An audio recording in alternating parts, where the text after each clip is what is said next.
Acredite, estou aqui ao teu lado e vou te ouvir. Venho consolar teu coração. Fale-me do teu sofrer, busque a mim, basta querer. Posso restaurar a tua vida. Aleluia, aleluia, aleluia. Então vamos nesse momento cerrar os nossos olhos, agradecer a Deus, nosso Pai, nosso Criador, a causa primária de tudo que existe, inteligência suprema. A Jesus, nosso Mestre, nosso companheiro, nosso guia e modelo, o melhor ser humano que já esteve no planeta Terra, que nos deixou exemplos, muito mais das coisas extraordinárias que ele fazia, devido à sua grandeza espiritual. A lição que ele deixou para nós não é exatamente em relação a isso, mas em relação a ser um ser humano melhor. Então, é o nosso guia e modelo na condição de ser humano, na sua simplicidade, na sua humildade, na sua alegria, da forma que ele via os diferentes da época, com respeito, com consideração. Todos filhos do mesmo Pai. Agradecemos também a toda a espiritualidade amiga aqui presente, das mais diferentes denominações religiosas. Allan Kardec, o nosso codificador, que agora no mês de outubro faz aniversário, que nos trouxe uma doutrina de paz, de alegria, de informação, de reflexão, que uniu a filosofia, a ciência e a religião. Uma doutrina que nasce com a proposta de um consolador, depois vai nos esclarecendo. E agora, nesse século, a proposta é de nos libertar de nós mesmos, com toda essa teoria, com todas essas reflexões, da forma que ela também abraça a todos os diferentes, olhando a cada um como filhos de um mesmo Pai, em momentos diferentes.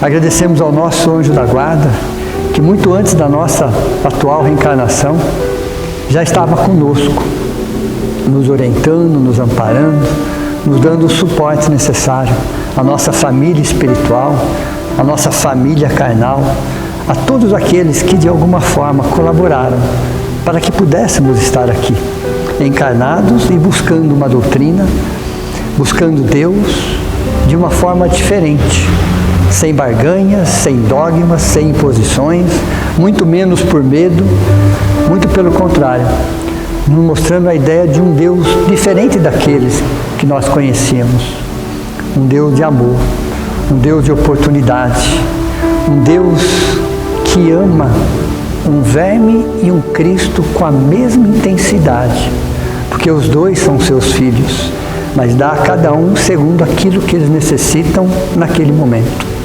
Então, quando nós temos a certeza que temos toda uma espiritualidade nos envolvendo, nos protegendo, nos fortalecendo, nos dando livre-arbítrio para que a gente também possa fazer as nossas escolhas e dentro dessas escolhas crescer, evoluir e ampliar os nossos horizontes, assumindo as responsabilidades, as consequências, mas sempre de uma forma educativa, jamais, em momento algum, de uma forma punitiva.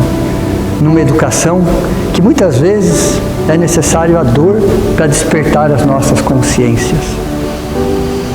Num planeta de provas e expiações, sabemos o quanto a dor ainda é necessária para que a gente possa mergulhar dentro de nós mesmos, que somos a imagem e semelhança do nosso Criador. E entendendo lá que existem centenas de virtudes, algumas já nasceram, outras ainda estão em estado latente, mas é a vida, é o tempo. são as experiências que vão dar a oportunidade para que cada uma possa germinar, crescer, florescer e dar frutos dentro de nós. Mas que possamos aproveitar cada oportunidade de sermos felizes. Que assim seja. Nós vamos começar, a partir de hoje, falar um pouco sobre o trabalho prático. O que acontece num trabalho prático, né, mediúnico. E eu vou trazer alguns conceitos para vocês sobre mediunidade, né, mas dentro de uma prática mediúnica. De repente vocês podem estar pensando, quem nunca participou, como é um trabalho prático, mediúnico? O que acontece? Né?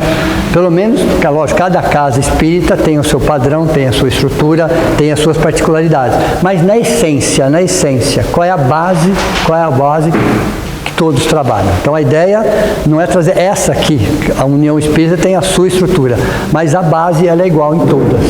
Ok? As particularidades ficam para cada casa espírita de acordo com o seu momento. Então, a partir de hoje, o tema é o trabalho prático mediúnico, primeira parte. Serão várias partes. Ok? Tem um livro que foi escrito em 1976 pelo Hermínio Miranda. 1976. Então, a gente percebe que tem quase 50 anos esse livro aí. Não é o único, claro, mas é um dos melhores livros que falam exatamente sobre esse assunto. O livro chama-se Diálogo com as Sombras. Não sei se vocês têm a oportunidade, já leram, né? Então, por mais que tenha quase 50 anos, ele é bem atual nesse sentido. Então, se vocês tiverem a oportunidade, essa é uma das minhas referências quando se trata tema mediunidade prática. Uma das minhas referências, tudo bem? É lógico que o livro dos médiuns é a essência de todos, é o alicerce de todos. Depois deles vem todos esses livros, ok? Então, Hermínio Miranda, no livro Diálogo com as Sombras, escrito em 1976, é um excelente livro que fala sobre esse assunto, ok? Então, muita coisa eu tirei de lá. Então, num trabalho prático, aí, uma mediunidade ostensiva, porque nós comentamos que somos médiuns 24 horas por dia, 7 dias por semana. Isso é uma condição humana, então não dá para fugir disso. E a mediunidade é uma das ferramentas que temos para sermos um ser humano melhor. E a base de toda mediunidade chama-se intuição, ok? Então isso é quem tem que saber. E é interessante que o tema mediunidade é uma escada de infinitos degraus. O tema mediunidade é uma escada de infinitos degraus. Nós estamos nos primeiros. Tudo bem, ótimo, excelente. Já saímos da inércia, já estamos começando a subir essa escada, sem problema nenhum. Mas quando se fala mediunidade, nós estamos nos primeiros degraus. Nos primeiros degraus. É uma escada de infinitos degraus. E a mediunidade, isso vai cair na prova, tá? A mediunidade se interessa pelo médium na medida que o médium se interessa pela mediunidade. Deu para vocês entenderem isso ou não? Então, quanto mais o médium estuda, quanto mais ele pesquisa, quanto mais ele observa, né, mais ele cresce dentro dessa ferramenta, mais essa ferramenta aprimora para ele. Para ele, simplesmente para ele. É sair do mediunismo para a mediunidade, e se a minha ideia é ir para o mediunato, necessariamente eu tenho que entender exatamente o que está acontecendo. E olha que interessante. No livro Missionários da Luz, tinha comentado isso com vocês, no capítulo 2, tem lá a epífise, lembram disso? E bem no início mesmo, né, o André Luiz, no caso, junto com o seu orientador Alexandre, estavam num grupo de médiuns. E ele começa a falar de uma glândula pineal específica. Vocês nem desconfiaram, nem eu, tá, no início. É que você vai estudando, você vai buscando essas informações. Mas aquela glândula pineal, ou epífise que foi abordada pelo André Luiz, era do Chico Xavier. Era dele. Né? Então ele falou, a glândula pineal, a epífise faz isso. Eles estavam analisando a glândula pineal do médium. E quem que era o médium? O Chico Xavier, no livro Missionários da Luz. Então, se vocês tiverem curiosidade, bem no início, vocês vão perceber que eles estão descrevendo uma glândula pineal. Não está escrito que era do Chico Xavier. Você vai pesquisando, você vai se aprofundando, aí aquela glândula pineal era dele. E aí ele compara com outras glândulas pineais, só numa questão didática, ok? Para mostrar para nós que toda vez que o médium decide estudar sobre mediunidade, ele de alguma forma amplia a capacidade receptiva da sua glândula pineal. Tudo bem? Então, ó, a mediunidade se interessa pelo médium na proporção que o médium se interesse pela mediunidade. Então, se eu te dou uma ferramenta, vamos aprimorar essa ferramenta. Tudo bem? Para que ela possa produzir mais e melhor. Se eu quero sair na condição, se eu já saí do mediunismo e estou na mediunidade, eu quero ir para o mediunato, necessariamente eu tenho que trabalhar essa ferramenta. Ok? Trabalhar essa ferramenta é estudar sobre a ferramenta. É como se alguém tivesse dado uma ferramenta para você e você estudasse o manual daquela ferramenta para tirar tudo daquela ferramenta que ela pode proporcionar. Ok? Então, se a gente pega o manual e lê, compreende, testa, é isso, você tira tudo daquela ferramenta. Se você só sabe mais ou menos, você não usa nem 10% da ferramenta. Vocês já pararam para pensar quantos recursos nosso celular tem? Em que percentual a gente usa? Não chega a 10%. Né? Qualquer celular moderno de hoje tem tanto recurso que nós, no nosso dia a dia, nós usamos 10% e nós pagamos pelos 90%, tá? Só o símbolo do potássio. Só o símbolo do potássio a gente usa bastante, ok? Então é isso. Com certeza, se nós pegássemos e utilizássemos não 100%, mas 70%, 80%, a gente ia ver quanta coisa dá para tirar daquela ferramenta. É a mesma coisa. Eu fiz esse comparativo para mostrar para vocês que a mediunidade é a mesma coisa. Todos somos médiuns, sim. Mas como é que eu posso aprimorar, como é que eu posso ampliar, como é que eu posso tirar dessa ferramenta que está emprestada, né, entre aspas, emprestada para mim, para que eu possa virar o quê? Mediunato, e a ferramenta será minha. Entenderam ou não? Então a mediunidade é dada para o médium, para que o médium cresça como ser humano. Qual é a proposta? Que o médium cresça como ser humano. Essa é a proposta. O médium, por mais que ele auxilie, é para ele aqui, porque tudo passa por ele, tudo bem? Então veja, deve ser um trabalho mediúnico, vamos pensar agora num trabalho prático mediúnico, ok? O normal, não é uma regra, não é uma vez por semana, isso é o normal, pode ser 2, pode ser 3, pode, vai depender da disponibilidade das pessoas, mas o normal, né, é uma vez por semana em dias e horários específicos, que a maioria pelo menos, mais de 90%, consiga assumir aquele compromisso, que é um compromisso, ok? Naquele dia e naquele horário. No início, até acertar o dia e o horário, tudo bem, faz parte isso, um trabalho que está começando, até ajustar isso, mas uma vez ajustado dia e horário, que fique aquele dia e horário. Por quê? Porque a espiritualidade, em contrapartida, estrutura uma equipe do plano espiritual naquele dia e horário. Deu para vocês entenderam ou não? Então, às vezes, eles saem daqui, vai para uma outra casa, auxiliar também, dali vai para uma outra casa, tudo com dia e horário. Se é uma coisa que a espiritualidade superior tem, é algo chamado planejamento. Então, uma vez que definiu quinta-feira às 20h30, um exemplo, é quinta-feira às 20h30. Então, eles se estruturam para atender às nossas necessidades. Se aquele grupo não dá porque eles já têm um compromisso, o outro grupo pega aquele compromisso. Então, quando nós assumimos um compromisso para trabalhar mediunidade de forma ostensiva, entenda que dia e horário são imprescindíveis. Você tem que definir que dia e o horário dentro do grupo. Há um planejamento, antes da parte prática, pessoal, há todo um planejamento nosso também nesse sentido. Olha, vamos começar a partir do ano que vem, em fevereiro, um grupo assim, que dia que é melhor para vocês? Deu para vocês perceberem que meses antes a gente vai conversando? Dá para você tal dia, que hora fica melhor para você? Isso é normal. Eles não vão impor isso para nós. A gente acha que eles, os benfeitores, os orientadores, vão definir o melhor dia e o melhor horário. Quem tem que definir o melhor dia e o melhor horário são os encarnados, dentro das nossas necessidades. Tudo bem? Posso começar isso já semana que vem? Não, vamos sentar, vamos conversar, vamos ver qual é a disponibilidade. por onde nós vamos começar, aí sim. Então tem que ter meses de planejamento para que depois funcione naquele dia, naquele horário. Ok? Então a primeira coisa é definir dia e horário. Normalmente, de 1 hora, extrapolando 1h30. Ok? O normal é 1 hora. Mas eu posso extrapolar 1h30 no máximo, que é o tempo produtivo.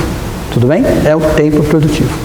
Então é um grupo, quantas pessoas? Não tem exatamente o número certo de pessoas, mas no mínimo 4. Porque eu tenho que ter o quê? O médium, eu tenho que ter o dialogador,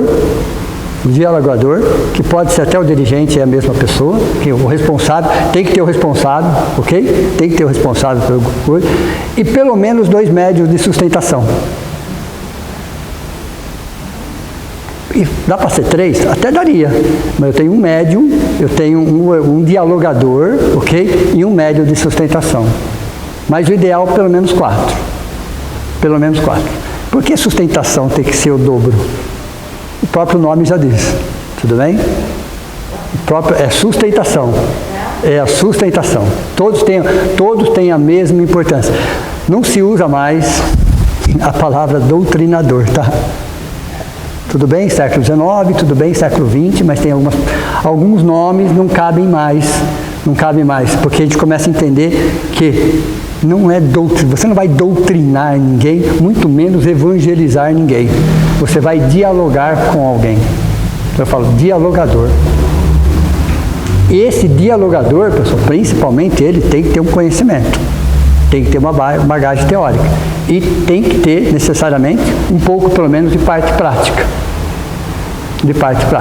Ok? Então, dá para fazer com 3? Dá, mas você tem um médium, você tem um dialogador e você tem uma sustentação. É o mínimo. O ideal é 4. E se eu tiver 8 pessoas? Não tem problema nenhum. Se eu tiver 6 pessoas, se eu tiver 12 pessoas, sem problema nenhum. O que nós fazemos aqui na casa, como referência, tá? Não leve ao pé da letra. Né? Eu participo de um trabalho mediúnico de quarta-feira. E às vezes tem 20. Eu divido 4 grupos de 5.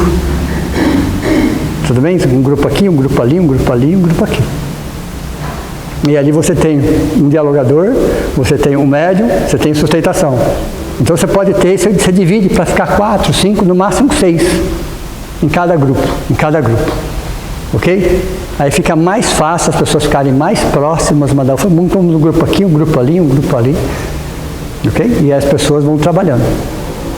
Então dá para fazer com qualquer número, partindo do 3. Mas o ideal seria o 4 e dali para cima. Posso ter 3 sustentação? Não tem problema nenhum. Posso ter 4 sustentação? Não tem problema nenhum. Posso ter 2 médios e 2 dialogadores? Sem problema nenhum. Ok? Não há problema nenhum nesse sentido.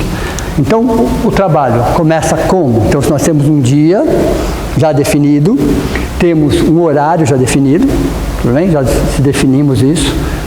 Vamos começar. Quando? Como se começa? Tudo começa por uma prece inicial. Sempre, qualquer coisa. E é interessante também, para as pessoas que vão trabalhar naquele dia, durante o dia, pelo menos, manter um certo padrão vibratório elevado. O ideal seria manter sempre, né? Mas a gente não pode esquecer que somos de provas e expiações. Okay? Então a gente não consegue, às vezes, manter um padrão. Mas naquele dia, sabendo desse compromisso, que o médium, todos, né? Não só o médium, mas o dialogador, sustentação, tem um trabalho mediúnico à noite.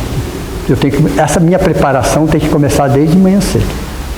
Pensamentos positivos, evitar algumas situações, se puder, né, claro, evitar algumas situações, para que a gente não chegue no trabalho já desequilibrado, estressado. Acontece, e às vezes ouve o Evangelho. Aqui nós colocamos o Evangelho antes, só para vocês terem uma ideia, às vezes as pessoas podem vir para o Evangelho, ouve o Evangelho, se acalma, se tranquiliza, depois sobe para o trabalho. Então, o ideal é que naquele dia, os médiuns envolvidos com aquele compromisso, procurem, o que depender deles, pelo menos, claro, né? Manter um padrão elevatório melhor. Tudo bem? Então, nós temos uma prece inicial, a leitura de um tema doutrinário, Pode ser o Evangelho, pode ser o Livro dos Espíritos, pode ser o Livro dos Médiuns, Céu, Inferno, Gênesis, pode ser um livro doutrinário, pode ser um outro livro, não necessariamente esse, ok? Mais doutrinário, uma leitura, 5, 10 minutos, e alguns comentários sobre isso. O que está acontecendo nesse momento? A espiritualidade está preparando o ambiente. Já está preparando toda aquela espiritualidade que vai trabalhar naquele dia, naquele horário. Então, essa preparação da prece, essa leitura de um tema doutrinário e um comentário sobre isso, é a preparação dos médiuns, do ambiente onde todos recebemos um passe espiritual nesse momento. Então, a espiritualidade, de alguma forma, nos deixa em condições para que a gente possa começar a trabalhar, ok? Então, veja, aí vem a parte prática dessa forma. Nós turmas aqui, ali, ou uma turma só, não tem problema nenhum. O médium já está preparado para isso. Vem, às vezes, ou um benfeitor ou um orientador, para dar o start, vamos dizer assim. Não necessariamente, mas eles vêm. Aqui eles vêm, ok? Para dar o start. Eles não ficam mais do que 5 minutos. 5 minutos é tempo extrapolado para eles. Ok? E às vezes vem da Umbanda, às vezes vem de outras linhas. Não tem problema nenhum. Não tem problema nenhum, pessoal. Muito pelo contrário. Tá? São os nossos orientadores, são os nossos amigos. A forma, para nós, é o que menos importa. Menos importa. Eles vêm sempre trazer uma palavra de esclarecimento, de consolo, de fortalecimento, de confiança. E é importante. A gente sentir o amparo, o abraço. Eles acolhem mesmo, literalmente falando. Eles acolhem, eles abraçam. Né? Então, uma vez que 3, 4 minutos, eles se afastam e aí começa a se aproximar os espíritos necessitados dessa informação. Tudo bem? Então, veja, tem que ter senso de responsabilidade assumida? Tem. Então, o que se pede para alguém que vai trabalhar mediunicamente? Senso de responsabilidade assumida. Porque eles dependem de nós também. Faz muita falta quando alguém não vem. Existem razões, claro, ok? Então, o médico fala, vou começar a trabalhar, não vou começar a trabalhar para melhorar de vida, porque não melhora, tá? Se alguém está achando alguma coisa nesse sentido, ou só porque eu comecei a trabalhar, minha vida piorou. Não tem nada a ver uma relação uma com a outra. Não tem relação. Tem a ver com essa ferramenta que vai disponibilizar para nós uma amplitude maior. É lógico que o médium, ele vai pegar, imagine vocês uma antena que eles vão fazer assim, tudo bem? Eles vão abrir um pouquinho mais. Então, depois eles não fecham, tá? Fica meio aberta. Aí o médium tem que tomar um certo cuidado fora da casa, porque a anteninha dele está um pouquinho mais aberta. Então, ele vai sentir alguns ambientes de uma forma diferenciada. Ele tem que tomar cuidado, porque ele está mais propício a alguns tipos de influência. Deu para vocês entenderam ou não? Então, a mediunidade está assim, eles vão fazer assim. Para todos, tá? Principalmente para o médium. Então, ele vai ficar com a anteninha um pouquinho mais aberta, tanto para coisas negativas quanto para coisas positivas. É a anteninha. A antena não define isso. A antena só amplia a sua recepção. Agora, onde você vai estar sintonizado, entenderam ou não? É que nem quando a gente chega em casa e escolhe um canal para assistir. Por que vocês escolhem aquele canal? Porque você está sintonizado com aquilo, que está na sua frequência. É aquilo que te alimenta, é aquilo que você gosta. Existe algum problema com a televisão? Com o aparelho, com a internet? Não, nenhum. Ela te dá uma opção de 100 canais. Você escolhe qual que você quer, de acordo com a sua frequência. Então perceba, o problema não está na antena, não está na aparelhagem, o problema está na frequência. Entenderam ou não? Porque estaremos com a antena um pouquinho mais aberta. Então todo aquele que decidir trabalhar com a mediunidade ostensiva vai perceber que a sua anteninha abriu um pouco mais. E à medida que ele vai trabalhando, vai abrindo um pouco mais. Por isso, eu já comentei isso com vocês, que cada 10 médiuns que aparecem com sintomas de mediunidade, 9 é perturbação espírita. E 1 é mediunidade a desenvolver. Imagine você pegar uma pessoa com perturbação espírita e fazer assim. O que vai acontecer? Vai piorar ainda. Ainda assim vai piorar um pouco mais. Então a ideia, muitas vezes a espiritualidade até dá uma fechadinha, ok? Até dar uma fechadinha para a pessoa se recuperar, se melhorar, passar por um tratamento, para depois voltar. Aí sim, se tiver que abrir, é uma segurança a mais. Entenderam como funciona? Então na parte prática, aí, esses espíritos eles vão se aproximando. E eles chegam, pensam que é um pronto socorro. Então o que não vem são espíritos sãos. Deu para? Porque não precisa. Não precisa. O que vem são espíritos necessitados de auxílio, de amparo, de acolhimento, não de julgamento, muito menos de condenação, muito menos de doutrinação, muito menos de lições de moral, pessoal. Ok? Muito menos do que isso. E até porque eles também eles nos enxergam. De repente você está falando uma coisa lá que você mesmo não faz ou não tenta fazer. Não é nem que você não faça, é que você não tenta, nem tenta você fazer. Ok? De repente você fala para ele que os lugares que ele está frequentando, ele precisa mudar e você está indo para o mesmo lugar. Deu para vocês entenderem ou não? Que não faz sentido. E aí, nesse sentido, ele vai te cobrar e falar, mas você também vai. Então você fala, mas eu estou tentando não ir. Ele tem que perceber que você está tentando. O que eles percebem em nós não são as palavras, mas o esforço que nós fazemos dentro daquilo que nós estamos falando. Entenderam ou não? Teve um caso que o espírito estava realmente perseguindo uma pessoa. Eles tinham uma situação entre eles de existências passadas, veio para essa casa, conversamos várias vezes com ele, depois voltou e disse o seguinte, ó, não por ele, tá? Mas por vocês. Por vocês, porque pelo menos eu vejo em vocês que vocês se esforçam para ser uma pessoa melhor. Por aí eu vou parar o que estou fazendo. Entenderam? Eles não disseram que a gente era uma pessoa melhor. Ele disse, eu estou vendo o esforço de vocês, e na maioria das vezes vocês não conseguem, tá? Ainda falou isso. E na maioria das vezes vocês não conseguem. Mas o esforço de vocês me tocou. Então eu vou parar de fazer aquilo, realmente vale a pena ir para um outro caminho. Entenderam? É o esforço que a gente faz, e na maioria das vezes vocês também não conseguem. Mas a sinceridade de vocês, a vontade de vocês, o esforço de vocês, me convenceu. E não o que vocês falam, porque eu fiquei com vocês a semana toda. Tem tempo para isso, né? Porque uma semana aqui, uma semana ali, uma semana ali, uma semana ali, uma semana ali. Eles não estão buscando em nós santidade. Não, ninguém questionou isso. Mas pelo menos vocês se esforçam naquilo que vocês estão falando. É coerente isso. É no mínimo coerente. Então, os médios aqui, eu coloquei, ó, ele vai ter que trabalhar um pouquinho renúncia, dedicação, assiduidade, tolerância, estudo, amor. O médium que fala, vou trabalhar dessa forma, eu preciso começar a pensar sobre isso. Eu preciso começar a pensar sobre isso. Então, se eu tenho um vício, seja qual for, deixa eu começar a trabalhar esse vício dentro de mim e diminuindo esse vício dentro de mim.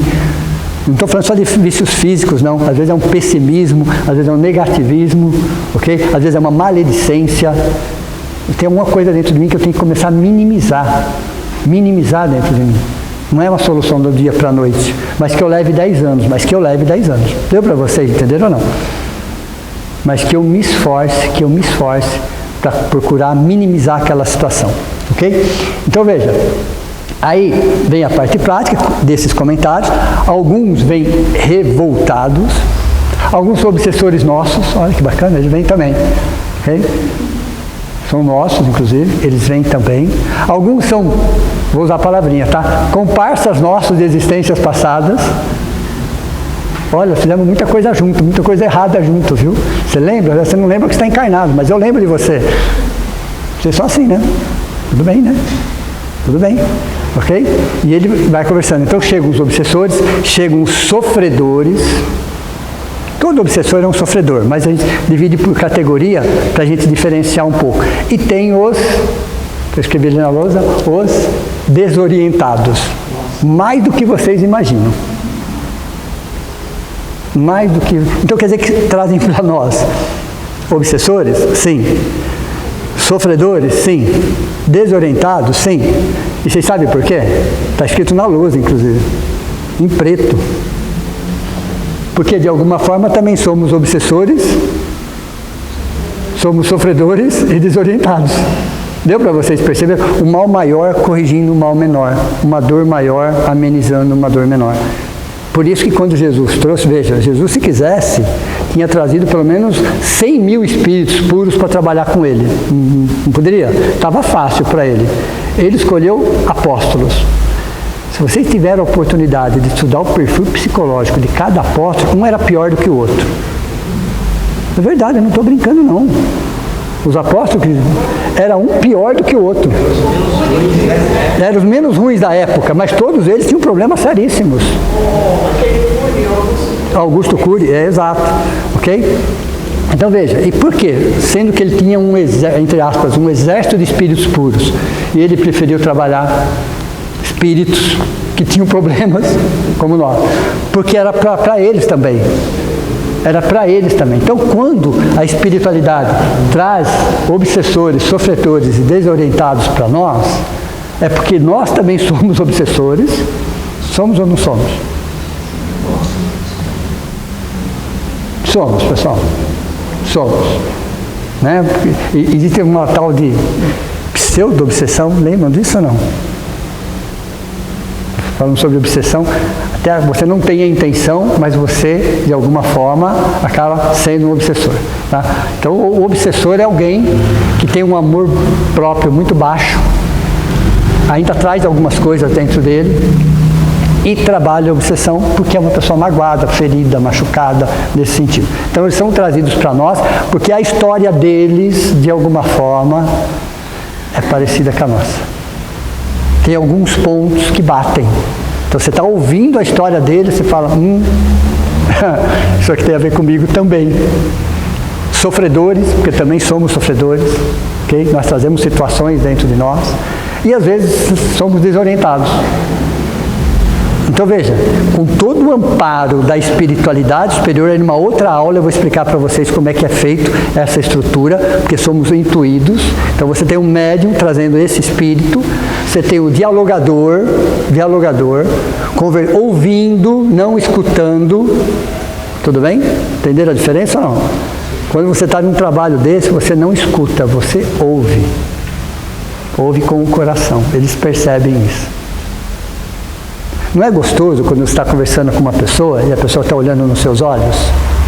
Ela está prestando atenção. Você percebe que ela está prestando atenção naquilo que você está falando. Então, ouvir é com o coração. Escutar é com o aparelho auditivo. Você escuta pensando em outra coisa. Sua mente está em outra coisa. Não, você está ouvindo. Você está prestando atenção naquilo que...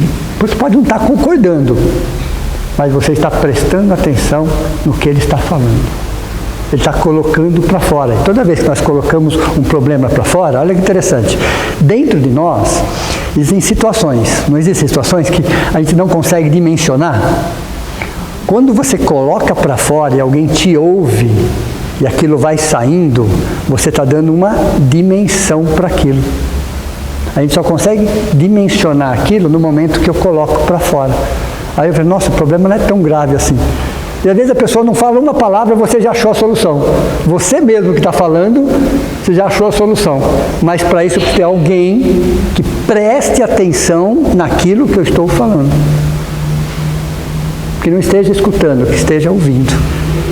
E aí, conforme a gente coloca para fora, a gente vai liberando alguns hormônios dentro de nós, porque eu estou desabafando, eu estou abrindo o coração, e aquilo vai me acalmando.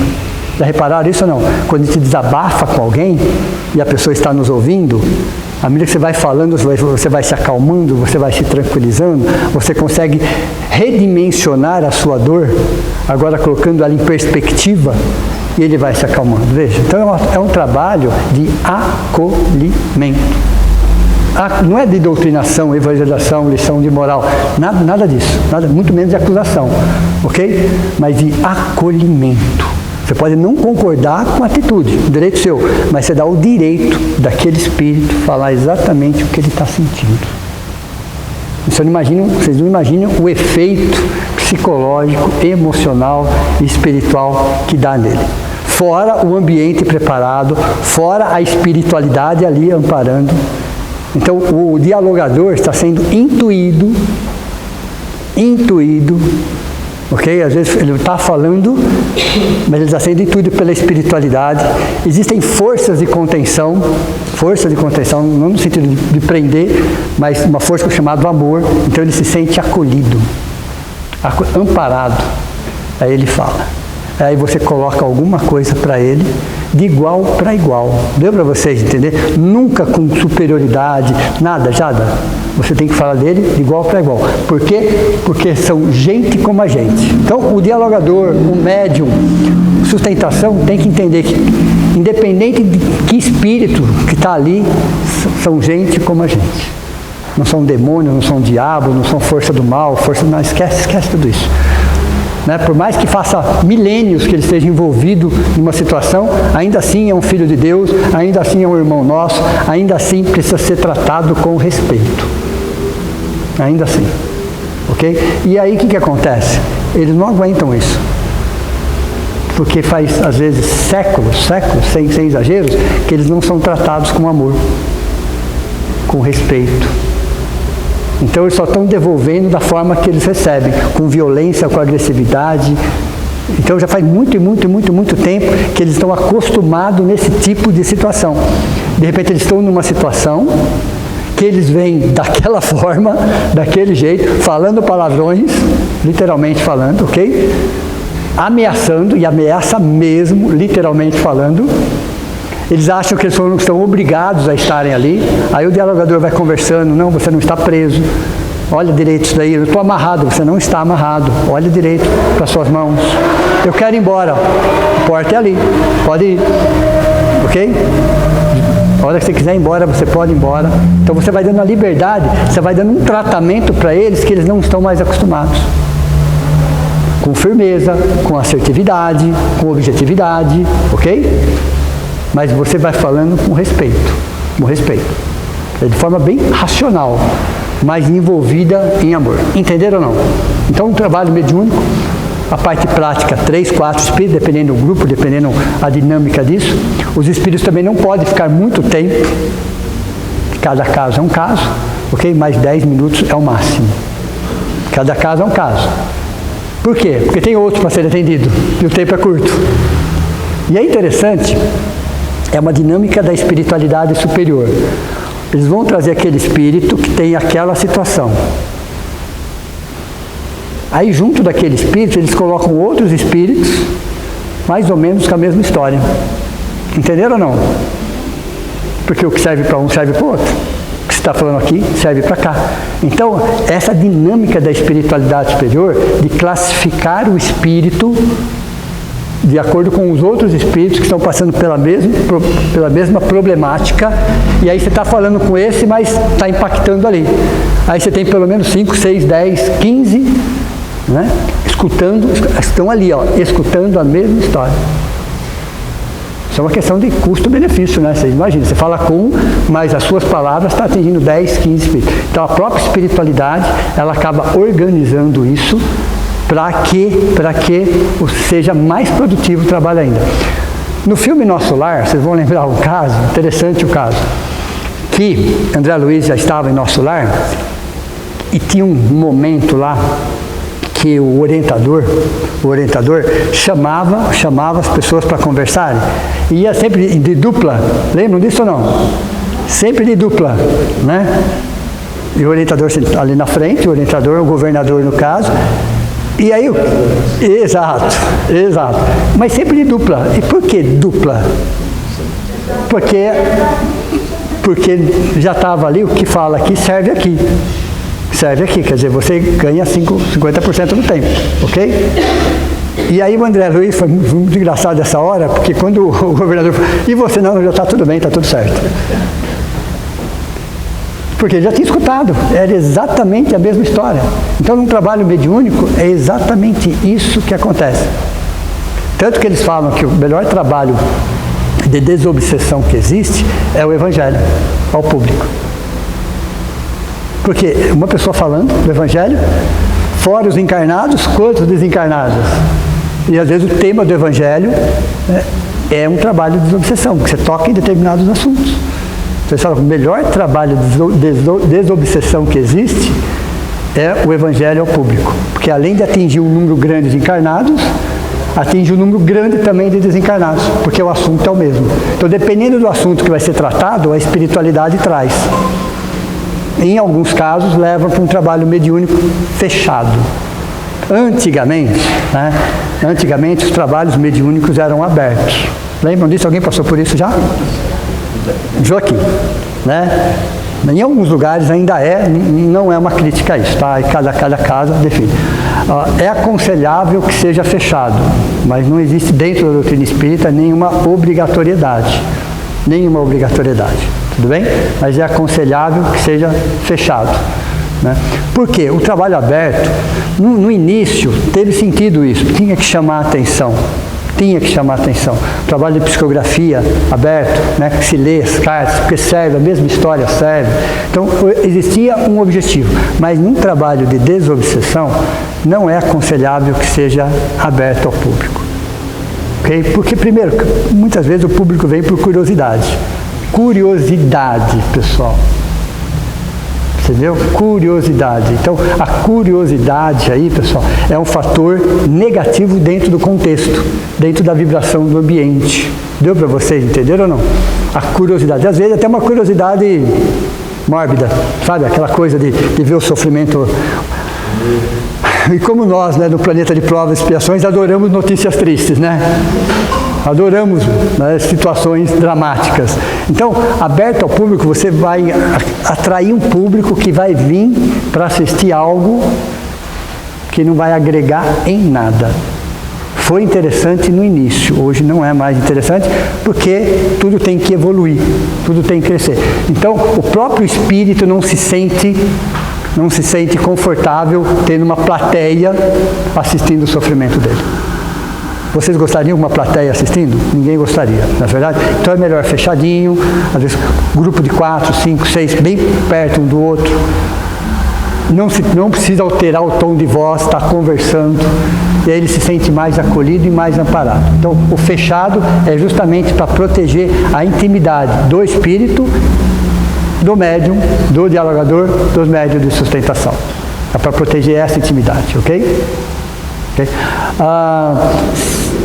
Não necessariamente completo escuro, se diminui ao máximo a luz, não é uma obrigatoriedade, claro, evidente, que é para facilitar a concentração dos médiums. Mas não é uma obrigatoriedade porque fizemos muito trabalho aqui nesse salão de dia. Então a luz aí facilita a concentração dos médiums, mas não tem nenhum impacto para a espiritualidade. É mais para facilitar para nós. Mas tem trabalhos que é durante o dia, ninguém, né, agora, por exemplo, sem problema nenhum nesse sentido. Tudo bem? Então vamos lá. Olha como funciona essa escada aqui. Depois eu vou completar essa escada, tá, pessoal? Essa é só a primeira parte da escada. Por isso que tem uma setinha voltada para baixo, tem uma setinha voltada para cima. Nas outras aulas, conforme o assunto, a gente vai ampliando essa escada. Então, num trabalho mediúnico prático, você tem essa escada aqui. Essa escada, degraus significa faixa vibratória. Faixa vibratória, tudo bem? Então, você tem o degrau dos obsessores, e aí você tem os seus subdegraus. O obsessor, quando ele está no último degrau aqui, melhorando, né? Subindo, ele entra no primeiro degrau do sofredor. Apesar dele ser um sofredor, ele não se reconhece como um sofredor. Ele é um obsessor. E aí tem uma frase muito interessante que fala assim sobre isso. Deixemos de ser obsessores, não seremos mais obsediados. Doeu agora, né? Deixemos de ser obsessores e não seremos mais obsediados. E a obsessão acontece por algo, uma lição prática para essa existência, a nossa existência.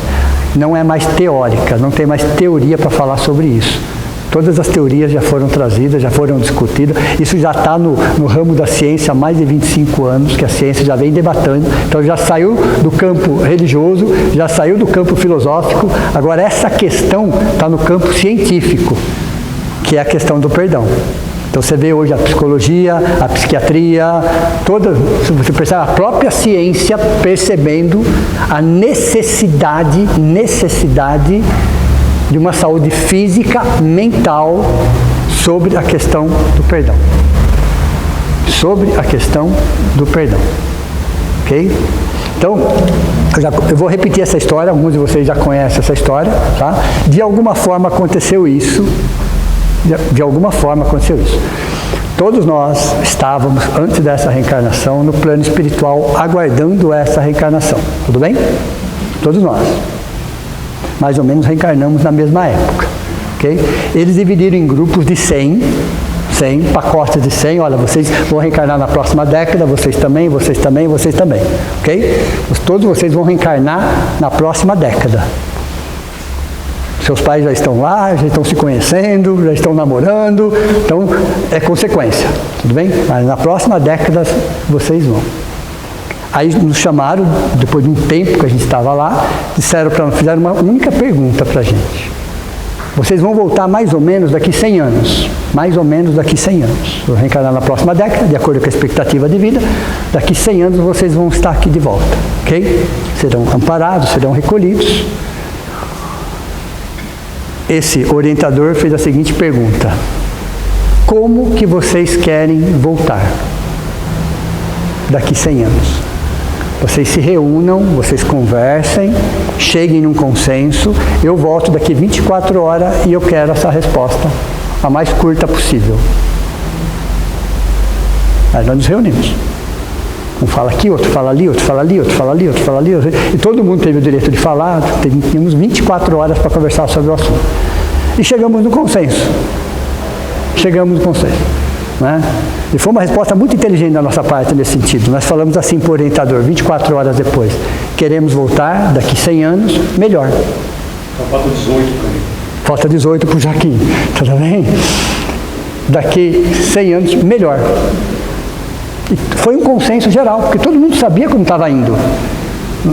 Nós ficamos anos no plano espiritual, fizemos toda essa autoanálise, vimos o que tínhamos feito em existências passadas, qual era a proposta, e chegamos à conclusão, falei, eu tenho que voltar melhor. Ponto. Ok? E aí, quando nós falamos para o orientador, ele disse o seguinte para nós: ótimo, adorei a resposta. Então vocês só têm uma lição. Uma única, vocês vão passar por várias situações, mas a lição essencial de vocês, a principal, é uma só. Vocês vão ter que entrar em um processo de perdão. Nem falou de perdoar, não é? Falou, vocês vão ter que entrar em um processo de perdão. O perdão é a lição essencial para o século XXI. É a lição essencial, um processo de perdão. Ok? Então, o que vai acontecer? Vocês serão, a vida se divide em ciclos, ok? 07, 7, 14, 14, 21, 21, 28, e foram assim, bateu até 84, dividiram-se em ciclos. Cada um de vocês agora, nas particularidades, as particularidades de cada um, ok? Vocês vão chamar essa lição do perdão para vocês. Vocês vão chamar... Essa está no consciente. Quando vocês reencarnarem, vai para o subconsciente. Vai ficar guardadinha lá. Quando chegar perto do ciclo, vai vir para o consciente. Quando vier para o consciente, vocês vão atrair pessoas e situações para perto de vocês por causa da lição. Entenderam ou não? Então vamos lá. Quando nós estávamos no plano espiritual, essa lição estava lá no consciente. Era a lição do perdão e todo mundo entendeu. Vocês vão reencarnar, essa informação vai vir para o subconsciente. De acordo com o ciclo 28, 35, 35, 42, 42, 49, são ciclos setenários. Ok? Vocês vão pedir que as lições venham. E nós escolhemos ainda o ciclo. Olha interessante, nós escolhemos o ciclo, ou 2 ciclos, ou 3 ciclos, pouco importa. Quando chegar perto do que vocês escolheram, essa informação que está do subconsciente vai vir para o consciente. Eu vou dar um exemplo mais prático, principalmente vocês, mulheres que já foram mães, né? Até então vocês não estavam pensando nisso. Daqui a pouco vocês começam a olhar a roupinha de bebê, começam a olhar não sei o quê, começam a ver coisas que até então vocês não estavam preocupados com isso. Não é isso que acontece? O que aconteceu aí? Ó, eu vou ser mãe, em ciclo, mais ou menos naquele ciclo. Ok? Aí a informação veio, foi do consciente para o subconsciente. Quero ser mãe, vou dar um exemplo, tá? 28, 35, um exemplo. Quando chega no 27, você começa a olhar coisas que até então você não se preocupava. Você passou em frente daquela lojinha de bebê 100 vezes, nunca olhou para dentro. Aí de repente começa a olhar e fica olhando. Mas eu nunca olhei para isso, por que eu estou olhando? Porque a informação do subconsciente veio para o consciente do ciclo. Entenderam ou não? E aí você começa as pessoas e situações para aquela lição. Entenderam? É tudo congelado? Não, pessoal. Você tem o livre-arbítrio, você pode mudar isso a hora que você quiser. Isso chama programação que nós fazemos. Tudo bem? Alguém na programação vem para tirar a vida de alguém? É evidente que não. Alguém vem para tirar a própria vida? É evidente que não. Então tem coisas que nós fazemos aqui, tá? Por livre e espontânea vontade e livre-arbítrio. Então às vezes você muda toda essa programação por uma decisão do presente. Pode falar. Todas as gerações vêm com o mesmo programação? Eu quero dizer, esse processo de perdão esse combinado com o orientador é igual em todos os grupos? Eu não sei todos os grupos, eu sei que esse grupo aqui, nosso grupo, essa foi a decisão. Ok? Da lição do perdão. Ok? Eu não sei se um outro grupo pediu uma outra lição. Mas a lição do perdão para um planeta de provas e expiações em fase de regeneração é essencial. Pode ser que um outro grupo, isso já esteja mais avançado, tenha uma outra lição para eles. Ok? Mas a lição do perdão é a lição do século XXI para os habitantes do planeta Terra. Mas pode ser que algum grupo já tenha avançado, que já esteja em um processo de perdão. Aí eles têm uma outra situação. Mas a maioria é a questão do perdão. Ok? Pode falar. Para ver a geração, primeiramente tem que haver o perdão, o auto-perdão, certo? Para ver o quê? Para começar a própria regeneração. Necessariamente é o processo de perdão. Aliás, eu já tinha comentado isso com vocês, né? Só espíritos atrasados perdoam, tá? Esse é um ponto fundamental. Só espíritos atrasados perdoam. Embrutecidos não. Não perdoam e se vingam. Entenderam a diferença ou não? Porque se eu sou um espírito superior, eu não preciso perdoar. Se eu sou de regeneração, eu não preciso perdoar.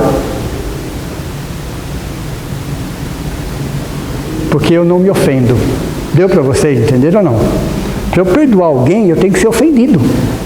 Se eu não me sinto ofendido, qual é a necessidade do perdão? Ok? Então, por isso falaram, por mais que a gente fale, tá? Para ficar bonito, mas Deus não perdoa, Jesus não perdoa, Ave Maria não perdoa, São Francisco não perdoa, Chico Xavier não perdoa, Madre Teresa de Calcutá, esses caras não me perdoam. Porque eles não se ofendem. Deu para vocês, entenderam ou não? E mais de 90% das nossas mágoas, para não falar 100, vou falar 90, tem um outro nome. Orgulho ferido. Entenderam ou não? Mais de 90% das nossas mágoas tem um outro nome. Orgulho ferido. Quanto mais orgulhoso, mais eu me ofendo. Deu para vocês, entenderam ou não? Mais eu me magoo. Ninguém é capaz de me magoar. Eu que me magoo com o que a pessoa fez. Deu para vocês, entenderam ou não? Eu que me magoo com aquilo que a pessoa fez. Só que quando eu falo de perdão, eu tenho algo chamado auto-perdão. Entenderam ou não?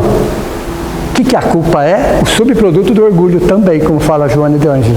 Então, trabalhar o perdão é trabalhar o auto-perdão. Trabalhar o auto-perdão é trabalhar o perdão. Entenderam ou não? Então, perdoar, quebrar essa palavra na metade, é para quem sabe doar. Perdoar. Quem não aprendeu a doar não vai perdoar nunca. Entenderam ou não? A própria palavra já dá uma ideia do que a gente tem que fazer. Quem perdoa é que tem alguma coisa para doar. É um processo, nunca perdoamos, tá? Essa é a grande verdade. Estamos entrando num processo de perdão. E a espiritualidade fala assim pra gente, Então vocês se encarnaram, naquele ciclo, vocês vão entrar no processo de perdão. Então vocês vão atrair pessoas e situações para perto de vocês, para dar um start para essa lição. Então não tem nada a ver exatamente com aquela pessoa e com aquela situação, mas com a nossa lição essencial. Entenderam ou não? Que se não fosse aquela pessoa e aquela situação, seria uma outra pessoa numa outra situação. Se eu for para a China, a mesma coisa. Se eu for para o Alasca, a mesma coisa. Se eu for para a Antártica, a mesma coisa. Aonde você estiver, você vai chamar para você as suas lições essenciais. Olha, interessante entrar num processo de perdão, é saber, eu não estou justificando a atitude das pessoas, porque cada um planta e vai colher, ok? Mas entender que aquilo é para mim a lição essencial. Eu preciso entrar num processo de perdão. E como que eu vou entrar num processo de perdão se eu não sou ferido, se eu não sou machucado, se eu não sou contrariado? Entenderam ou não? Você falou da mágoa, né? Sim. Tanto que a mágoa, na conjugação da mágoa, ela é um reflexivo, né? É, exatamente isso. Né? E a própria palavra mágoa, né? Má-água. Né? Mágoa que apodrece. Né? Então, quer dizer, a própria palavra às vezes é autoexplicativa para a gente. Então veja, no fundo, eu sei que é difícil, às vezes a gente tem que agradecer aquilo, porque aquilo despertou em mim o meu processo de perdão, que pode levar anos, pessoal, que pode levar décadas, não tem problema, mas eu tenho que necessariamente entrar no processo de perdão. Posso buscar terapia, todo tipo de ajuda, essa não é a questão. A espiritualidade falou, vocês vão precisar de ajuda para entrar no processo de perdão. Vocês vão estar com a psiquiatria, com a psicologia, várias terapias, tudo à disposição de vocês. Tudo, para ajudar vocês a entrarem num processo de perdão. É nós, é para nós. O que nos segura no planeta de provas e expiações são mágoas, são ressentimentos. Nós temos chamado peso específico do nosso corpo espiritual. Já ouviram falar disso ou não? Peso específico do nosso corpo espiritual. Não tem nada a ver, não é medido em gramas, tá? Não é medido, isso aí não é medido em gramas, ok? Mas todos nós temos um peso. Quanto mais sentimentos negativos, mais pesado é. Quanto mais sentimentos positivos, mais leve é. Então, planeta de provas e expiações. Qual é o peso específico daquele que se enquadra em provas e expiações? Qual é o peso específico do corpo espiritual? Regeneração. Qual é o peso específico? Deu para vocês entenderem ou não? Então, veja. A reeducação emocional centrada no auto-amor, antiga reforma íntima, então hoje é a reeducação emocional centrada no auto-amor. Muda a estrutura molecular do nosso corpo espiritual. Olha, interessante. Então, o processo de perdão muda a estrutura molecular do nosso corpo espiritual. Lembra da história da água que eu comentei com vocês ou não? O exemplo da água ele é perfeito, né? É o H2O, ok? Eu tenho um cubo de gelo que não sai do lugar, porque está tudo ali compactado, não sai do lugar, ok? Eu tenho a água, H2O, é a mesma estrutura, mas tem movimento, e eu tenho vapor, que é H2O. Mas se eu não mudei na composição química, o que mudou então? O estágio. A coesão molecular. Entenderam, pessoal? Então, quer dizer, o que acontece? Se eu estou magoado, se eu estou ferido, se eu estou machucado, está aqui, ó. Se eu estou num processo de perdão, se eu sou uma pessoa otimista, assim, entenderam? Eu não mudei a estrutura molecular, eu mudei a coesão molecular. Por isso que os espíritos têm facilidade para ir para outros planos. Então, Chico Xavier falou assim, eu vou dar um pulinho no nosso lar e já volto. E ia. Por quê? Ele era de lá, ele não era daqui. Tem espíritos que iam em planos superiores a ele. Por quê? É uma questão de coesão molecular do seu corpo espiritual. A coesão molecular se muda através da reeducação emocional centrada no alto amor. Entenderam? Então, nós é a lição do perdão, do processo do perdão. Então, nós chamamos pessoas e situações para essa existência, ok? para que elas provocassem em nós uma dor, uma mágoa, um ressentimento, e a gente fosse buscar ajuda, e essa ajuda proporcionasse entrar num processo de perdão. Tudo bem? Por que não acha ainda a causa primária do câncer? A medicina não sabe exatamente qual é a causa primária. Não só do câncer, de outras doenças, mas o câncer é mais visível. Por quê? Porque ela está no espírito, como todas as doenças, né? Porque ali tem coisa, às vezes, de outras existências. De outras existências. Então, à medida que você vai trabalhando isso dentro de você, você vai mudando a coesão molecular do seu corpo espiritual. Você vai dissolvendo essas coisas, que todos temos, tá? Nós vamos dissolvendo, é um processo de dissolvimento dessas coisas, que leve 50 anos, pessoal, isso não é o problema. Mas que você esteja, porque quem está no processo de perdão, primeiro que não pensa em vingança. Vocês concordam ou não? Se pensa em vingança, não está no processo de perdão. A vingança, a espiritualidade já nos disse isso. É o sentimento mais pesado, colocaram numa balança e pesaram isso, é o sentimento mais pesado que um ser humano pode carregar. Se existe um sentimento pesado, é a vingança. Existem N formas de vinganças, né? N formas, das mais brutas às mais sutis. Não é assim? E às vezes a gente usa até o nome de Deus para vingar, não é assim? Usamos até o nome de Deus para vingar, ok? Para você ver que isso também não deixa de ser um processo de vingança.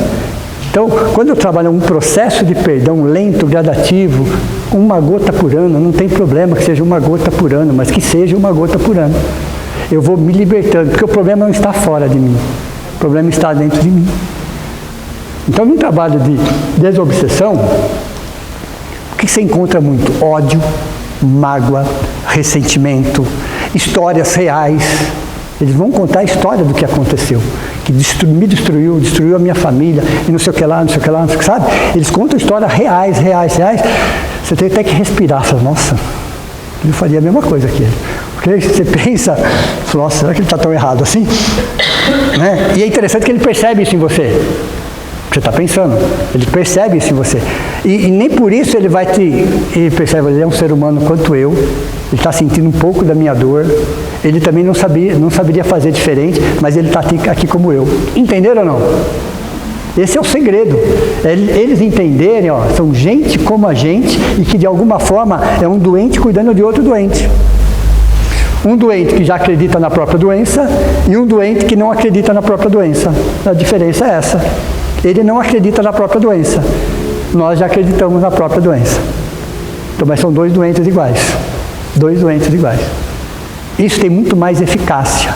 Então, quando você está conversando com um obsessor, e quando vocês tiverem a oportunidade e quiserem trabalhar, fazer parte de um trabalho mediúnico, vocês vão perceber que a primeira característica de um obsessor é a mágoa. É o ressentimento, é o ódio, é o desejo de vingança. Ok? Aí ele conta a história dele para você, você respira fundo, porque você fala, puxa, se eu estivesse no lugar dele, e se eu estivesse no lugar dele, se tivesse acontecido isso com a minha família ou comigo, como é que eu reagiria? E ele percebe as suas reflexões, e aí cria empatia. Deu para vocês entenderem ou não? Cria empatia, porque você não está medindo forças com ele, você não está dando lição de moral nele, você conseguiu absorver um pouco da história dele. E você vai tentar ajudá-lo nesse sentido. Não por você. Nas próximas aulas eu vou explicar quais são as outras forças que nos ajudam nesse sentido. Nos ajudam nesse sentido, ok? E aí depois dos obsessores, às vezes vem os sofredores, que já foram obsessores.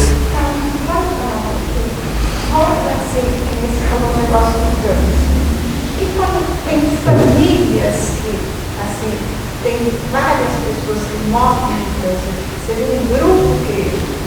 Afinizados com os mesmos sentimentos. Tá? Afinizados com... O que acontece, né? É bom às vezes repetir alguns conceitos, né? Porque na hora de conversar, esses conceitos ajudam. É bom repetir um aqui. Tem um retângulo aqui, tudo bem? Aqui no meio do retângulo, nós temos aqui espírito reencarnante. Dá para vocês imaginarem isso? Então, tem um retângulo, escrito no meio, espírito reencarnante. ok? Está ali. Então o espírito necessariamente vai reencarnar. Vai reencarnar. O espírito reencarna, só está esperando o momento propício. Todo espírito reencarnante sofre 5 influências. Inclusive Jesus, quando ele encarnou. Então, todo espírito sofre 5 influências. Você vai encarnar, no caso dele encarnar, no nosso caso reencarnar. Né? Fora Jesus, nenhum espírito só encarnou. Foram reencarnações. Tudo bem? O único espírito que encarnou uma única vez foi Jesus. Foi Jesus. Foi o único. Até porque a história dele é diferente disso. Tudo bem? Como fala Emmanuel, né? Os planetas e os sistemas pelos quais Jesus já passou já não existem mais há milhões de anos. Imagina. Se calcula que ele tem mais de 15 bilhões de anos. Nosso universo tem 14,7. Então ele é mais velho que o nosso universo. Tudo bem? Então, o único caso diferente foi o caso dele, que encarnou, sofrendo 5 influências. Ele sim sofreu 5. E ele encarnou como qualquer criança? Sim, pessoal. Não sei porque existe tanta mística por trás disso. Por quê? Foi ele que definiu, junto com a espiritualidade superior, com seus ministros, vamos falar assim, ele que definiu todas as leis do planeta Terra. Lei da reprodução foi uma delas. Como que vai acontecer a reprodução dos seres vivos no planeta Terra? Ele, junto com um conjunto de ministros, seriam espíritos superiores, quase cristos, foram eles que definiram como que qualquer ser vivo nasceria no planeta Terra, desde o plano vegetal, animal, nominal. Tudo bem? Foram eles que definiram quais seriam as regras, como seria de acordo com a natureza. Tudo bem?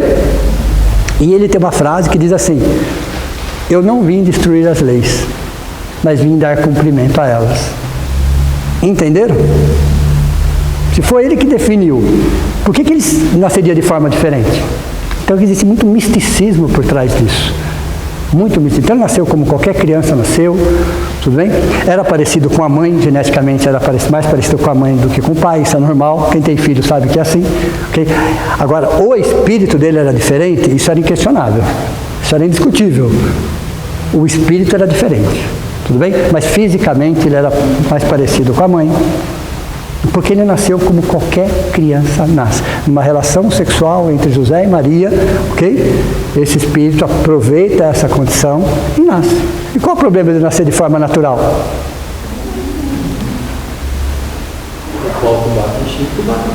Okay? É a mesma coisa. Okay? Então veja. Então o espírito reencarnante, você tem, eu vou colocar aqui desse lado, tá? Pai, ok? E mãe, tudo bem? Então, as duas primeiras forças. O pai, além da condição genética, condição espiritual, emocional, todas as características físicas, psicológicas, emocionais e espirituais serão transmitidas. Tudo bem? Qualidades, vícios. No caso da mãe, a mesma coisa. Tudo bem? Não é só questão genética. É a questão espiritual, emocional, psicológica, tudo. Vai transmitir, ok? Desse lado aqui, né, em ângulo aqui, espíritos geneticistas. E aqueles que vão coordenar aquele corpo para aquela tarefa. Deu para vocês entender? De acordo com aquela situação, de acordo com aquela necessidade, os espíritos geneticistas vão mudar alguma coisa para ajustar aquela necessidade. Tudo bem? E desse lado aqui temos obsessores.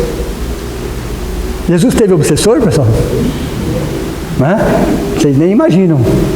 Vocês nem imaginam, ok? Muito mais do que qualquer um. Do que qualquer um. Então tem a influência dos obsessores. E o principal aqui, o vertical, ok? Que vai dar bem em cima do retângulo, chama MOB. Modelo Organizador Biológico. Isso responde 60%. Só essa força vertical aqui, ó, responde 60%. A soma das 4 é 40%. Pode mudar o percentual de cada uma delas, tudo bem? Aí cada caso é um caso. Às vezes mais pai, mais mãe, mais obsessores, menos geneticista, cada caso é um caso. Mas a soma das 4 será sempre 40%. Tudo bem? Então, se eu trago uma predisposição para um vício no meu MOB e encontro um pai ou uma mãe com aquele vício, o que vai acontecer? olha, eu já trago a predisposição daquele vício no meu mob. Vai acrescentar. Tudo bem? Acrescentar. E se eu não trouxer? Deu para vocês entenderem ou não? A influência vai ser tão pequena que não vai determinar nada. Quem determina somos nós. Então nós somos herdeiros de nós mesmos. Era tão mais fácil culpar os outros, né? Puxa, estava tão mais simples, né? É meu pai, minha mãe, meu avô, meu gato, meu cachorro, né? E agora não, sou eu mesmo. É você mesmo. Ok? Por isso que o espiritismo não é para quem quer, é para quem aguenta. Né? Puxou para o avô, o tio já era assim. Então era tão mais simples falar um negócio desse, né? Não, não é. Não é. Só que os espíritos vêm reencarnando junto a várias existências em posições trocadas. 80% da base, porque sempre agrega um outro diferente, claro, mas 80% da base são os mesmos espíritos em papéis trocados. Então, às vezes, os espíritos têm a mesma afinidade. Aliás, questão de uma coisa para vocês. Temos aqui um negócio chamado família.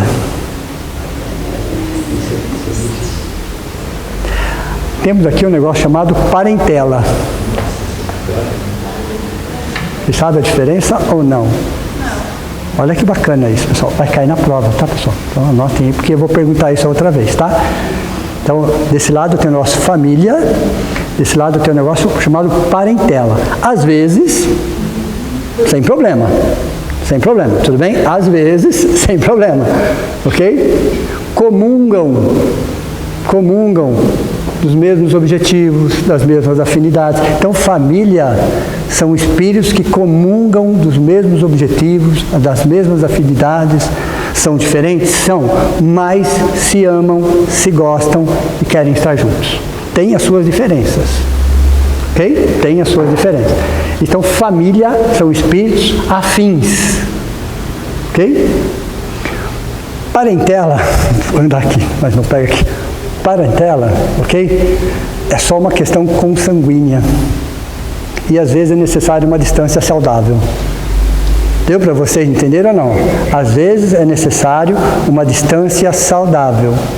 Porque existem situações muito conflitantes que podem gerar problemas seríssimos se ficarem muito próximos, ok?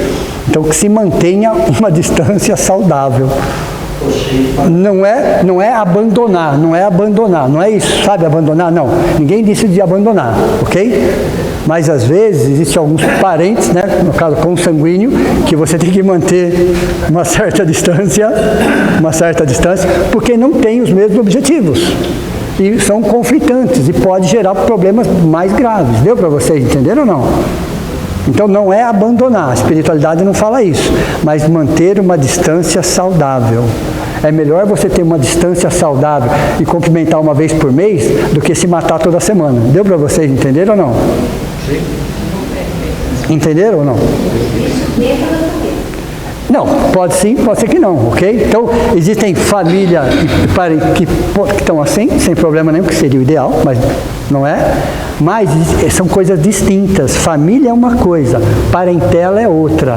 Família são espíritos que têm a mesma afinidade. Tem as suas diferenças? Sim, claro, né? Sai umas faíscas de vez em quando? Sai, sem problema, faz parte. Parentela, às vezes você tem que manter uma distância saudável, ok? Porque os conflitos são maiores do que as afinidades e pode gerar um problema muito mais grave a médio. Então, às vezes não viemos para amá-lo, mas para suportá-lo nessa existência. Porque na outra existência um tirou a vida do outro. Deu para vocês entenderem ou não? Então, nesse momento, não tirar a vida um do outro, já... Ok? Então, amar vem para um outro patamar. Ok? Entenderam? Ficou mais fácil assim agora? Sim. Né? Mais fácil administrar as coisas nesse sentido? Lógico, não vamos abandoná-los, não é nem essa, não estou falando disso, estou falando de convivência diária ou muito próxima. Ok? Às vezes a distância tem que ser saudável. Aí como vai ser essa distância? Cada um mede por si mesmo. Né? Muitos casos aqui, depois vou estar trazendo alguns casos para elucidar melhor isso com vocês. Tudo bem? Eu tenho irmãos gêmeos comigo, tá? Desde a barriga da minha mãe que a gente briga um com o outro. É verdade. Eu tenho filhos gêmeos que se amam. Deu para vocês, entenderam ou não? Né? Só para vocês terem uma ideia como que é a coisa aí. Né? Como que é a coisa aí. Só para mostrar que são gente como a gente. Por isso que não dá para criticar, julgar, condenar nada, pessoal. Ok? Tá? E aí a gente vai no sofredor. Os sofredores é mais fácil. Porque já está sofrendo. Deu para vocês, entenderam ou não? É alguém que de alguma forma já veio pedir ajuda. Eu cansei. Estou ferido, estou machucado. Sabe aquela pessoa que já está cansada? Aqui não. Ainda você tem aquele ódio, aquela mágoa, aquele ressentimento. Aqui ele já está cansado. Ele percebeu que ele já esgotou as suas forças, que ele está doente, que ele está precisando de ajuda, que ele ainda tem os sentimentos, mas ele já não tem mais força para fazer mais nada nesse sentido. Aquele ódio corroeu tanto que o ódio corrói. Ok? A Joana de Ângeles fala assim, que a mágoa é um diluente da alma. Bacana essa frase da Joana de Ângeles, que a mágoa é um diluente da alma. É como se a alma dele fosse corroendo. Então o sofredor, quando chega, o próprio nome já fala. Então é muito mais fácil você conversar com ele. Porque você percebe que o grau de vulnerabilidade dele é grande. Ele veio realmente pedir ajuda. Ele está doendo, está sangrando. Ele quer melhorar. Ele me ajuda, eu não sei, sabe? Estou sangrando, não aguento mais essa dor. Você percebe que alguém que já está cansado, esgotado, que já se vingou demais às vezes, que não chegou a lugar nenhum, porque a vingança não leva a lugar nenhum, porque muito pelo contrário, né? É muito pior para quem faz, ok? Então quando o sofredor chega, é um espírito que ele já chega pedindo socorro. O obsessor não vem pedindo socorro, ele vem para confrontar. O obsessor vem para confrontar, o obsessor vem para pedir ajuda. Perceberam a diferença, não? É mais fácil você falar com uma pessoa que até reconhece os seus erros. O obsessor jamais. Jamais. O sofredor fala, mas eu também machuquei, magoei, feri, também fiz determinadas coisas. Como é que eu me livro dessa culpa? Percebe que a postura já é outra? Já como você está cansado, está esgotado, ele precisa de ajuda, ele não aguenta mais aquilo. E às vezes ele está deformado perispiritualmente. E aí a espiritualidade, né? Depois eu vou explicar melhor isso para vocês, vai, naquele momento, recompõe o corpo espiritual dele. E aí ele percebe. Porque é alguém que já está propenso a isso. Ok? E os desorientados, que vêm. Eles trazem também, eles não são exatamente obsessores ou sofredores, mas alguém que eles estão perdidos, literalmente falando. Não tem sentido a vida deles. Você percebe um vazio existencial, não vejo mais sentido em nada. Né? Fui enganado várias vezes em religiões, aquela coisa. Então eles vêm justamente, me dá um norte, me faz nada, não é lavagem cerebral, mas mostrar para eles que eles têm que começar a recuperar ele, a dignidade dele, o amor próprio dele. Então são os desorientados que foram por 100 caminhos. Ele não encontrou nada em lugar nenhum, porque ele só esqueceu de um caminho. E o principal. Onde mesmo Deus escondeu as suas leis? Interessante, né? Porque ele sabia que era o último lugar que o ser humano ia procurar. Ele ia procurar no universo, ele ia procurar no fundo do oceano, nas montanhas, ele ia procurar em tudo quanto é lugar. Mas o último lugar que ele ia pensar em procurar, dentro dele. Olha. Então Deus colocou, essa questão 621 do Livro dos Espíritos, ok? Colocou exatamente na consciência. Porque sabia que era o último lugar que ele ia procurar. Então os espíritos desorientados já procuraram tudo em todos os lugares e nunca acharam. Aí você tem que falar para ele que não existe caminho errado. Todos os caminhos levam no mesmo lugar, porém, o caminho principal é ele. Ele podia encontrar o que ele queria em qualquer lugar. Por que ele não encontrou? Porque ele procurou fora, quando na verdade estava dentro. Entenderam ou não? Então, quando a gente... Veja, então você tem a oportunidade de conversar com esses e com esses. A equipe mediúnica é a mais beneficiada no processo. É ou não é? É um trabalho gratificante. Porque você escuta histórias, você tem oportunidade. Sem dizer, você está trabalhando com eles e do seu lado você tem um benfeitor ou benfeitores e orientadores. Ao mesmo tempo que você está conversando aqui, você sente, pela intuição, ou mesmo presença física, de um orientador e um benfeitor, que está te ajudando no processo. Você não está ali sozinho. Não é muito gratificante um trabalho desse? Porque ao mesmo tempo que você tem a oportunidade de servir, ajudar de alguma forma, com todas as suas imperfeições, você está do lado de espíritos do degrau de cima, que também estão te envolvendo. Que também com aquela vibração, porque eles dependem de você. E esses espíritos, eles estão tão vinculados à matéria, tão ainda apegados a coisas materiais, que eles não conseguem ser tratados no plano espiritual. Olha interessante. Eles são tão apegados à matéria, às sensações físicas, que a melhor forma de ser tratado é colocar eles numa condição material. Então, quando eles vêm, você tem um médium que dá a estrutura material para que eles possam, ok? Então, eles se sentem vivos, nesse sentido. Eles se sentem vivos, porque há uma fusão fluídica entre o perispírito do médium e o perispírito dele. E eles sentem essa energia, o nosso fluido vital, vamos chamar de fluido vital, ok? Só encarnado que tem.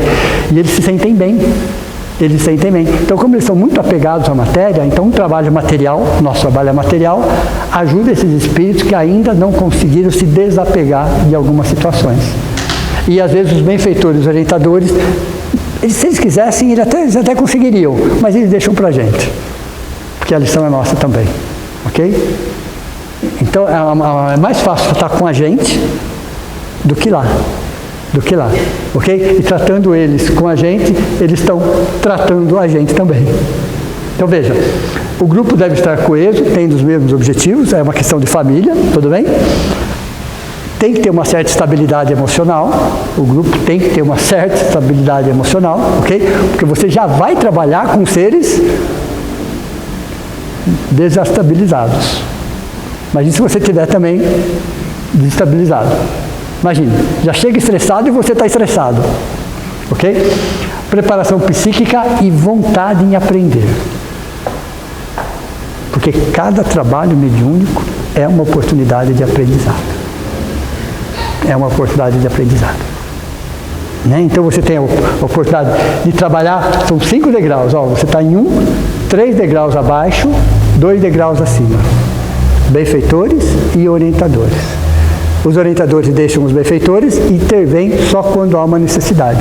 Mas eles estão ali também. Porque os benfeitores são espíritos no plano espiritual que já entenderam a proposta e já se colocaram na condição. Então é necessário que eles trabalhem também. Vamos pegar os livros de André Luiz. Você vai ver que todo livro, ele é como benfeitor e tem um orientador do lado. E cada livro é um orientador diferente. Cada livro é um orientador diferente. Aí nessa casa, pelo trabalho que eu participo, tá? O grupo, olha interessante, né? Mas é uma dinâmica de cada casa, tá? Por exemplo, o grupo de 4, vamos pensar em 4 pessoas, tá? Se houver condições para isso, claro, né? Aqui dá. Esse vai trabalhar como médium. No próximo dia ele vai trabalhar como sustentação. No próximo dia ele vai trabalhar como dialogador. Entenderam ou não? Todo mundo trabalha como todo mundo. Aí na outra vez você mistura todos os, se tiver mais gente, você mistura com outras pessoas. Você mistura com outros para que todo mundo trabalhe com todo mundo, porque cada pessoa trabalha de uma forma diferente. E você ocupa dentro daquele grupo um posto diferente. Hoje eu vou dialogar. Amanhã eu serei sustentação, eu vou vibrar e ouvir. No outro, se eu tenho condições para isso, eu serei o médium. Isso é muito gratificante. Porque você consegue trabalhar em várias posições e enxergar a mesma situação em várias posições. Sem exclusividade. E você mistura todo mundo. O espírito que não sabe desencarnou, ele é um desorientado, ou sofredor desorientado? Cada caso é um caso, mas isso é mais comum do que você imagina. Né? São espíritos que não sabem que desencarnou. Acontece, pessoal? Mais do que vocês imaginam. Por quê? Não existe uma plaquinha, você desencarnou. Não percebe. Não percebe. A gente não percebe. Dá para vocês imaginarem que a gente desencarna todo dia? Quando a gente dorme. O processo é muito parecido com isso, tá? É muito parecido com isso. Então, não existe nenhuma sensação prática explicando isso. Porque a gente já faz isso todos os dias. É como se a gente desencarnasse todos os dias. Ok? Então, você tem, às vezes, é mais desorientado. Cada caso é um caso. Ok? Então, eles vêm. Você já vai falar de bate pronto? Não. Você tem que ter o quê? Vamos conversar. O que está acontecendo? Olha, tem pessoas que falam, tem pessoas que não falam, eu estou muito confuso, não sei exatamente o que aconteceu, né?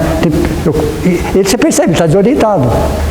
Aí você começa a conversar com ele, me fala um pouco da sua vida. Como que era, né? Me fala da sua rotina. E ele vai falando. Você não fala de bate pronto. Será que ele está preparado para isso? Será que nós estamos preparados para isso? Ok? Nós que já trabalhamos esse assunto, nós ainda temos dificuldades. Imagine alguém que nunca trabalhou sobre esse assunto. Nunca trabalhou, não faz a menor ideia. Todos são socorridos?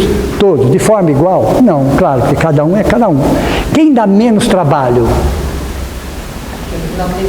O ateu. Esse é o que dá menos. Quem dá mais trabalho? Os religiosos. E os espíritos estão no meio, tá? Porque já chegando, ok? Mas quem dá mais trabalho no plano espiritual são os religiosos. Enquanto maior a hierarquia, mais trabalhos eles dão, tá? Mais trabalhos eles dão. Já chegam exigindo, já chegam cobrando. É exatamente isso. Né? Então o ateu é o que dá menos trabalho no plano espiritual. Ele está desorientado. Porque ele fala, eu falo aqui, me ouve, eu falo aqui, não me ouve. E aí você vai conversando com o espírito, conhecendo sobre ele. Né? E ele vai falando, mas como é que você consegue conversar comigo? Mas eu estou conversando, esse corpo não é meu.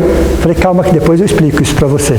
E você vai, entre aspas, enrolando no sentido dele se adaptando, dele se sentindo acolhido, dele se sentindo amparado. Melhor é a sensação dele que veio num lugar, que foi acolhido, que conversaram, que ele está com um monte de dúvida, e ele volta outras vezes e você vai conversando aos poucos. Entenderam? Mas é mais comum, você nunca fala, você desencarnou, mas o que é isso? Você morreu. Eu não. Imagina se eu morri. Eu estou falando com você, como é que eu morri? Perceberam? Então, tem que ter empatia. Você tem que conversar um pouco com ele, entender um pouco da história dele. Muitos acidentes de moto, meu Deus, né? Eu ando de moto o dia inteiro, você imagina eles que vêm conversar comigo, né? Eu falo, viu, menos, né? Menos. Então, traz justamente para isso. Então, você nunca fala. Você tem que ter empatia. Empatia. Por mais que, né? Mas a doutrina, pessoal, tem um ser humano na sua frente, você vai falar com ele como um ser humano. Como um ser humano. Aí, aos poucos, a espiritualidade está te ajudando, está te intuindo para colocar a informação certa na hora certa. Na hora certa. Ele volta uma outra vez. Olha, isso aqui é um hospital? É um hospital. Tem um livro que se transformou em filme e a vida continua. Né? Não teve a mesma produção do Nosso Lar, né? Mas não teve toda aquela produção, mas a essência do livro está perfeita, do filme também, ok? Os espíritos estavam lá naquele hospital há meses. Evelina e Ernesto. Ernesto e Evelina, né? Evelina e Ernesto, a história da Evelina e Ernesto. E eles comentam assim, nós estamos aqui no hospital há tanto tempo, né? Ninguém vem visitar a gente, mas os médicos vêm, conversam, os enfermeiros vêm, conversam, né? É diferente. Eles estranham, nossa, esse hospital todo florido, né? Nem parece um hospital. Porque olha a espiritualidade trabalhando de uma forma carinhosa, receptiva, amorosa. Então, quem somos nós para violentar? Chegar junto? Não. Temos que ter o mesmo cuidado, o mesmo respeito e a mesma consideração. No momento certo, na hora certa. No momento certo e na hora certa. Ok? Então são os desorientados. Inclusive o Ernesto fala para a Evelina, acho que nós estamos todos mortos. Aí o mentor fala, não, ninguém fala em morte. Não. Quando o Espírito fala para a gente, eu morri, eu falei, não, você está conversando comigo, morto não fala.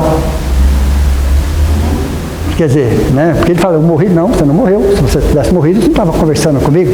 Você está conversando por um processo que você desconhece, mas é um processo. Mas continua vivo do mesmo jeito, com as mesmas qualidades, com os mesmos sonhos, com as mesmas oportunidades, ok? Você vai tendo empatia e conversando com ele. Ele precisa desse acolhimento, desse abraço. Deixa que a espiritualidade superior vai coordenando isso na hora certa, no momento certo. Tudo bem? Mas pode falar, pode fazer. Durante o trabalho mediúnico, pelo que eu entendi, às vezes o médium vai se deparar com o espelho. Ah, com certeza. Como que você sai desse tratamento? Se toca naquele ponto de se trabalhar, como é que a pessoa consegue terminar o trabalho do médium que começou sendo que com o Covid? A ideia é cutucar a feridinha mesmo, tá? Porque aí, o médium por si só não conseguiria. Por isso que eu falo, existem outras forças que eu vou estar explicando, né? Como é que a gente consegue conversar com alguns espíritos. Nós, são 4 forças, nós só somos uma, tem mais 3. Ok? Que aí eu vou estar explicando isso em detalhe na próxima aula. Como que se conversa, quais são as forças que interagem num trabalho mediúnico, prático, né? Com o obsessor ou tocou com o médium também. O que a espiritualidade superior faz para que a gente possa, naquele momento, administrar aquela situação. Mas isso vai ficar para a próxima aula, pode ficar tranquilo. Tudo bem? Quem já trabalhou no trabalho mediúnico, se afastou, como que fica? Você falou que vai abrindo, né? A inteligência artificial da pessoa. Ok, o fato de você ser afastado não é o problema. Só trabalhei 10 anos, por alguma razão, fiquei 10 anos afastado. O que acontece? É lógico que eu estou com a minha anteninha mais aberta, sem dúvida. E eu tenho, os cuidados continuam os mesmos. Posso voltar a trabalhar? Claro que pode, sem problema nenhum. Mas uma vez que a anteninha fica um pouquinho mais aberta, né, tem o médium, qualquer ser humano, mas principalmente o médium, tem que tomar uns cuidados a mais com o que ele assiste, o lugar que ele vai, porque a sua anteninha está um pouquinho mais aberta. Ok? Mas ao mesmo tempo que está um pouquinho mais aberta, o que ele recebe da espiritualidade superior também, ele percebe coisas que o outro não percebe. Precisa ver para que lado a anteninha dele está direcionada. Lembra da antena parabólica? Hoje nem existe mais, né? Então vocês imaginem alguma coisa nesse sentido. Então posso trabalhar 10 anos, ficar 10 anos sem trabalhar e voltar, sem problema nenhum. O que atrapalha é a ele como ser humano. O que faz com que ele se perca sobre alguns aspectos não tem nada a ver com o exercício da mediunidade, mas da sua frequência vibratória, fora da casa espírita. Quando a pessoa tem morte dela, talvez você explicou o negócio do câncer, em encarnações passadas, ela já morreu de câncer, e tem a família hoje com isso, o que ela tem que mudar nesse momento? Seus sentimentos. Ela tem que ressignificar algumas coisas dentro dela, de forma consciente ou inconsciente, coisas de existências passadas. Mas a pessoa tentando se melhorar como ser humano, e é um processo, tá? Não é assim. É o que precisa, é ressignificar sentimentos. Ela tem que ressignificar, rever, trabalhar a gratidão. Lembram da gratidão do 3º nível? Lembram da gratidão do 3º nível? Fala que lembra, pessoal. Não lembram? Quer ficar mais 5 minutinhos para recordar? Não tem problema? Então, ó, primeira coisa, né? Espiritualidade fala muito dessa gratidão do 3º nível. Vamos entender o que é a gratidão do 1º nível primeiro, ok? Você vai numa padaria e a pessoa te atende, você fala muito obrigado? Isso não é gratidão, isso é educação. Ok? Então, reconhecer alguma coisa e falar muito obrigado, isso é gratidão. Não é, isso é educação. Então, a gratidão do 1º nível chama-se educação, ok? Acontece alguma coisa boa na sua vida esporadicamente? O que acontece? Claro que acontece.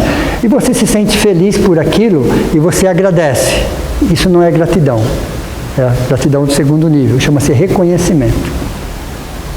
Você está reconhecendo o fato. Pode até agradecer, mas isso não é gratidão. É reconhecimento. Essa é a gratidão do 2º nível. A espiritualidade vem batendo num ponto chamado gratidão de 3º nível. Isso, não que as duas não façam isso também, mas é isso que sobe o degrauzinho, tá? As outras ajudam. Você não tem um motivo externo para agradecer. E de repente você agradece. Agradece pela vida. agradece pela oportunidade de trabalho. Sabe alguma coisa assim? Às vezes agradece pela dificuldade, sabe? Não é exatamente uma coisa externa, mas você se sente grato pela vida, pela existência, sabe? Pela existência, pela vida. Você não tem um motivo externo, mas você tem um sentimento de gratidão. O sentimento de gratidão sobe um degrau. O sentimento de gratidão começa a diluir mágoas. Ele começa a diluir. Aí o perdão termina, tá? Mas quem não é grato nunca vai perdoar. Gratidão do terceiro nível. Então, o processo de perdão começa da gratidão do terceiro nível. Entenderam ou não? A gente aprende, acorda de manhã e agradece, sabe aquela coisa? Pronto, é uma gratidão diferente, é uma gratidão espiritual. Espiritual. Tudo bem? Você quer fazer alguma pergunta? Eu estava pensando, né? Esse trabalho mediúnico, sentimentos. Sentimentos, é puro sentimento. Do câncer, por exemplo, né? As pessoas serão tratadas antes, para depois tratar a mágoa, os sentimentos. São aliviadas. Nas doenças, elas são aliviadas. Veja, é aliviada. Então, os espíritos até agem externamente. Vamos por exemplo, por que Jesus não curou a todos? Primeiro, né, ele só curou aqueles que estavam praticamente curados. Ele só deu o toque final. A coisa ali só estava no físico. A coisa ali só estava no físico. As curas de Jesus aconteceu quando a doença só estava no físico. A lição já tinha sido aprendida. Por isso que ele não curou a todos. Nos outros, ele aliviou.